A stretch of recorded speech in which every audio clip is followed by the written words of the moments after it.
A pope is dragged from his own tomb, propped up on a throne, and put on trial as a corpse. Another watches his own son pulled out of the Tiber River with 9 stab wounds. A third gets hauled across the Alps in chains by Napoleon himself. This is every pope's darkest day, and some of these are so dark, they didn't just break the man, they nearly broke the entire Catholic Church with him. Let's start in 250 AD with Pope Fabian, who wasn't even supposed to be pope. Legend says a dove landed on his head during the election, and the crowd took it as a sign from God. Nice omen.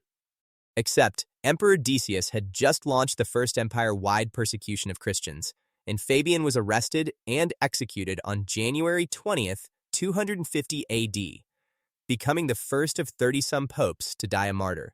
But being the first was nothing compared to what happened to the pope, who came centuries later, and he wasn't even alive to see it. 9 months after Pope Formosus died, his successor, Pope Stephen VI, had the corpse dug up, dressed back in full papal robes, and propped up on a throne to stand trial in front of a full assembly of clergy. It's called the cadaver synod. A terrified deacon was forced to crouch behind the throne and answer questions on the corpse's behalf. The body was found guilty of various church crimes. Its consecrating fingers were hacked off, and it was dragged through the streets and thrown into the Tiber River. A pope, put on trial, convicted, and mutilated after death. But a corpse on trial is nothing compared to what one pope did to an entire city. Just over a century after that, Pope Innocent III watched a holy war he'd personally launched spiral completely out of his control. In 1204, Crusaders he'd sent to retake Jerusalem got diverted by debt and politics, and instead sacked Constantinople, the largest Christian city on earth, looting its churches and slaughtering thousands of fellow Christians. When word reached Innocent, he was horrified, writing furiously to his own crusaders that they had strayed from their purpose and shed the blood of their brothers. The damage was permanent. Innocent spent the rest of his papacy watching a crusade he started tear Christianity in half. But watching a disaster unfold from Rome is one thing. Being dragged out of bed for it is another. Pope Gregory VII's darkest day didn't come from paranoia. It came from losing a fight he'd already thought he won. In 1077, he'd forced Holy Roman Emperor Henry IV to beg forgiveness barefoot in the snow outside his castle at Canossa. Gregory thought he'd broken the emperor for good. He hadn't. 4 years later, Henry marched back into Italy with an actual army, drove Gregory out of Rome, and installed a rival pope in his place. Gregory died in exile the following year, reportedly saying, "I have loved justice and hated iniquity. Therefore, I die in exile." 2 centuries later, Pope Boniface VIII's darkest day started with a knock at his own bedroom door. In September 1303, agents working for the King of France stormed his summer palace in Avignon, Italy, and dragged the 86-year-old pope from his bed. One of them allegedly slapped him across the face in full armor. Boniface was held prisoner for 3 days before local townspeople freed him. He died just weeks later, reportedly never recovering from the humiliation. Historians still call it the slap of Avignon. That slap changed the papacy for good, and the man who inherited that damage didn't fight back. He ran. A few years later, Pope Clement V's darkest day was less a single moment than a slow surrender. Terrified of Rome's political chaos and under enormous pressure from the same French crown that had humiliated Boniface, Clement packed up the entire papal court in 1309 and moved it to Avignon, France, effectively becoming a guest in someone else's country. The Vatican sat empty for nearly 70 years, while French kings controlled the papacy from the outside, a humiliation Clement's successors would spend decades trying to undo. Speaking of losing control entirely, Pope Urban VI's darkest day came from his own paranoia. In 1385, convinced several cardinals were plotting against him, Urban had them tortured for months, screams echoing outside the palace walls. Even other Christian rulers begged him to stop. He refused.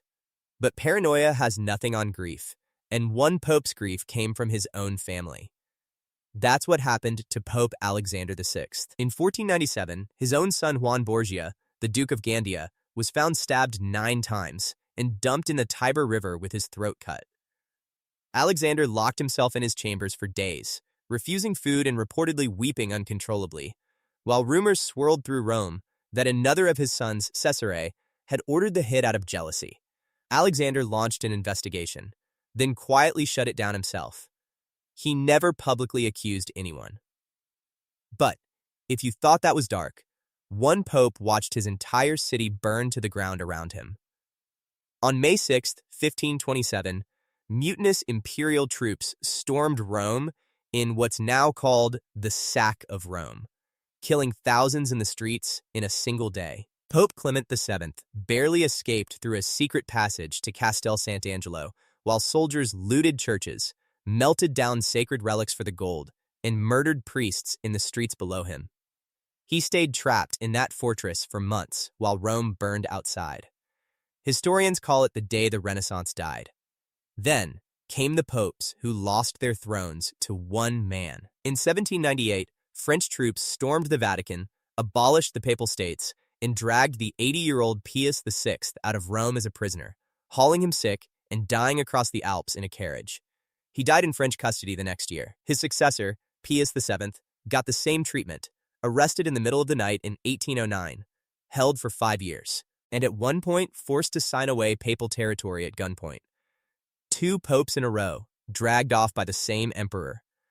That's not a coincidence. That's a pattern.